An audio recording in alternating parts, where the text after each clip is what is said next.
Have you ever dreamed of living in an exotic place outside of your home country? Through most of my 20s and more than half of my 30s, I lived in Mexico.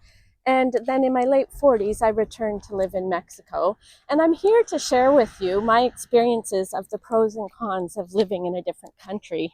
Just to tell you a little bit about myself, in my early 20s, I came down here to go to the University of Yucatan for a semester. And then I fell in with such a good community. I stayed in Merida, Yucatan, but I found it hard to adapt in the beginning. Well, weather-wise, I found it very difficult. I started looking at alternatives, and Tulum seemed like the perfect place to live. My partner and I at the time moved to Tulum in hopes that that could be our permanent home. And we lived there for 7 months, and we made a small community. But if you've ever lived in a touristy area, people come and go all the time. So it's really hard to establish long-term relationships. They just come and go, and it can get a little bit lonely.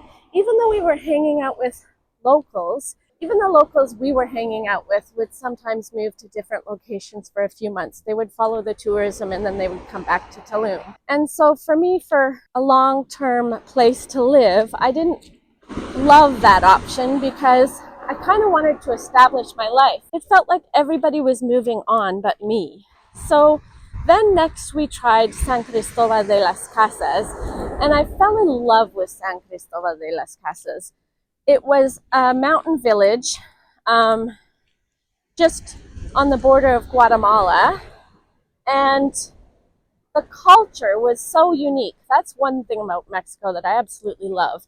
Every state, it feels like there's a slightly different culture. And I tried to live in San Cristobal twice. It's not an easy life down there. It's a little bit of a harder life, but it was rewarding. And because during these times, because I wasn't completely fluent in Spanish yet, I had to find creative ways to making money.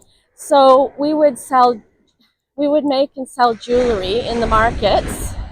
And everything's cheaper in San Cristobal, but you also don't sell as much in San Cristobal. So it's kind of relative to what you make is less, but you also spend a lot less. It also felt a little bit, San Cristobal up in the mountains, after a while it kind of started to feel isolated. And again, a weather issue was that there's no central heating in these places. So it would get very cold at night in the houses. And then we went back to Merida. And Merida, I established a home there for the second time. And we established it there probably about 12 years just living in Merida. It was a bigger city, or what I used to say, a big city with a small town mentality. So it was colonial, and there were so many benefits of it. Conveniences, you had big grocery stores there, which was also nice. And I guess no matter where you live, it takes, well, in my experience, it takes a few years to actually have a place start feeling like home. And Merida did start feeling like home for me. After the jewelry business, I started teaching English as a second language, and then I became an academic coordinator for a language school. I had a huge community. I had a Mexican family. And the funny thing is when I actually came back to Canada, I started feeling a culture shock coming back to Canada. So I guess I did assimilate to the culture very well. My Spanish, I was fluent in Spanish by that time. For the most part, I enjoyed Merida. Summers were really hot, and it got to sometimes 45 degrees Celsius. I'm not sure what that is in Fahrenheit, but it's bloody hot. When I started working in an office, at least I had air conditioning.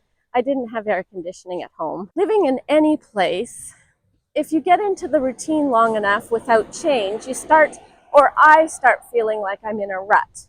And I also noticed working in a language school, I had to make friends outside of the language school. The staff that stayed there full time were great, but teachers would come and go, so it kind of seemed transient again. But I had a lot of Mexican friends outside of the school, so it really did feel like home. I think it took about 7 years, and then it really did feel like home. So I guess the pros and cons, you really have to weigh in on if you're thinking of coming down just for a few years, then absolutely a place like Tulum would be awesome. But if you're actually trying to make a permanent residence, I would suggest during your working years anyway to pick a less touristy place or a bigger city so that you don't always see the tourism. You can step away from that. You can make friends outside of that. So that's what I would say. But I'm not retired. I still am working. So I can't speak to the expat group or the snowbirds group. I do know right now in late 40s, we moved to Sayulita, which is just north of Puerto Vallarta through COVID with my family. For 2 years, Sayulita was fantastic. There were international schools where my son could go. Would I live here full time as a person, as a family? I'm not sure. It's a place that swells during the winter months, and then it gets really quiet during certain months. And then there's a huge influx of Mexican tourism during the summer months, which makes it liven up again, which is great. But it's hard to make long-lasting connections. But I do have family here, so that come and go every 6 months. So at least I do have connections to this place. And if I were someone who is retired doing 6 months here and 6 months in Canada, I think this would be a fantastic place because you get to see your friends all the time when you come back in like October, November, and then everyone says goodbye in March to May. So for expats who love surfing, and look at this beach, it's amazing. So for expats that love surfing, this would be the ideal place. But again, I guess you got to weigh the pros and cons. Living here, for example, while you're working can be difficult just because if you need to do anything like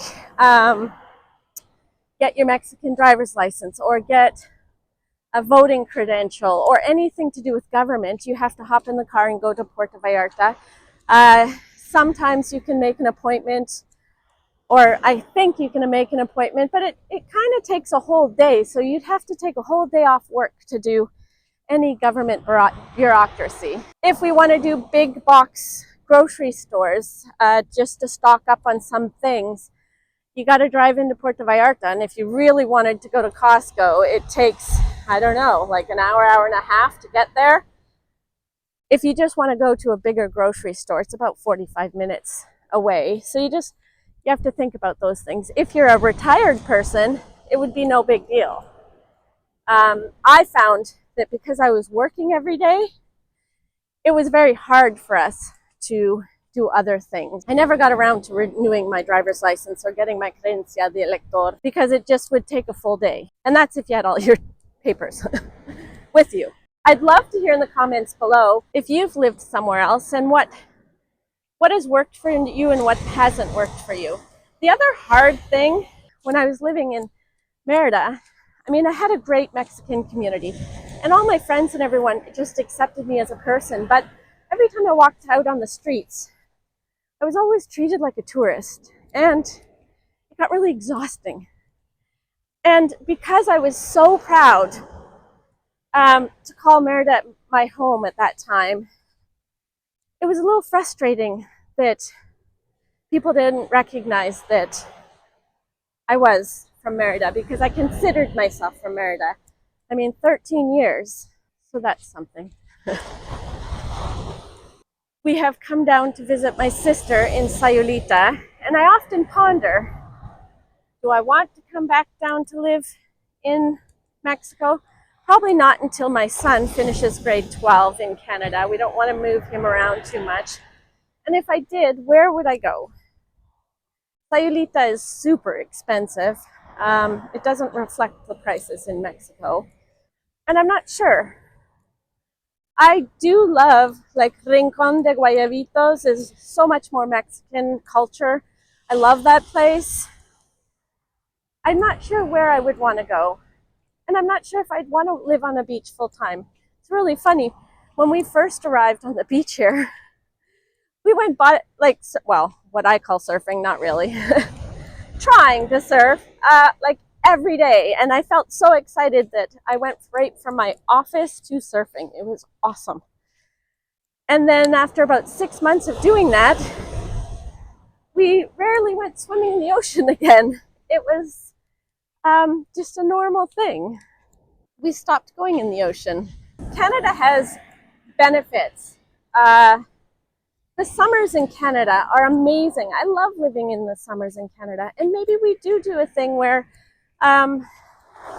we just take a break and we come to Mexico 3 months a year, like January. If we could come down January, February, March, maybe we do take a break. Or maybe we come down and move permanently. I'm not sure. I guess they always say the grass is greener on the other side. And I haven't found that balance yet. Well, that's my rant for today. Thanks for watching, and I'll see you in the next one.